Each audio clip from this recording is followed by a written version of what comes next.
Ordenación y clasificación de los datos. Para ver cómo se ordenan, clasifican y resumen los datos, vamos a hacerlo con un ejemplo. Para ello, vamos a utilizar el SPSS. Vamos a usar los datos que en la actividad 1, la tarea 1, se guardaron como sexo.sab. Esos datos consistían en solamente una variable en donde se registraba el sexo de 20 estudiantes en un salón de clase. Para efectos didácticos, pues solamente vamos a trabajar con una cantidad pequeña de datos, 20 datos. Eso puede suceder en la práctica, pero generalmente la cantidad de datos es mucho mayor.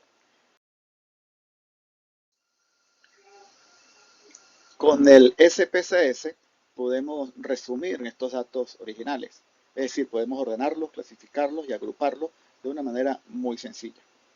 Entonces, para ello, estamos en el editor de datos con el archivo sexo.sav y allí seleccionamos el menú Analizar. Cuando se despliega la ventana, seleccionamos Estadístico Descriptivo, que hace que se despliegue otra ventana, y allí seleccionamos Frecuencias.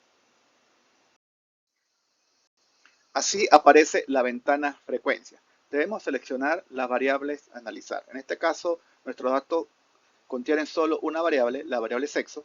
La resaltamos y para seleccionarla hacemos clic acá.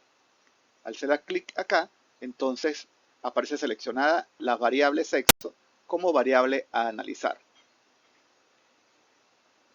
Queremos agrupar los datos y para ello debemos asegurarnos que esté seleccionada la casilla mostrar tablas de frecuencia con este visto bueno.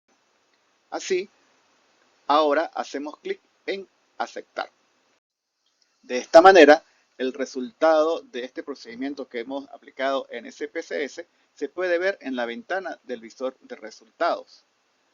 Allí podemos ver la siguiente tabla o siguiente cuadro estadístico de la variable sexo. Podemos observar que la variable sexo tiene entonces dos modalidades, masculino y femenino. Que el total de estudiantes en ese salón de clase es 20, que 9 de esos estudiantes son masculinos y 11 son femeninos.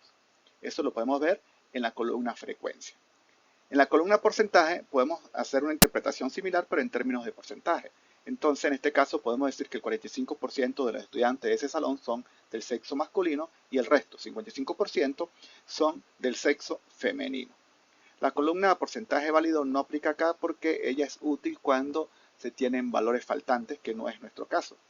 Y la columna porcentaje acumulado tampoco aplica para este caso de la variable sexo, porque para ello los valores que toma la variable o sus modalidades se deben poder ordenar. La variable sexo, recuerden que es de tipo cualitativa nominal, por lo tanto sus modalidades, sus valores no pueden ser ordenados. Así, entonces no tiene sentido acumular los porcentajes. Bueno, de esta manera, entonces hemos resumido la información para la variable sexo. En este caso de nuestro ejemplo solamente tenemos 20 datos, pero si hubiesen sido 2000 datos, pues hacer esto a mano, esta organización a mano, a pesar de que es sencilla, pues siempre es un trabajo laborioso y largo. Con el SPSS se puede hacer de una manera muy rápida y sencilla.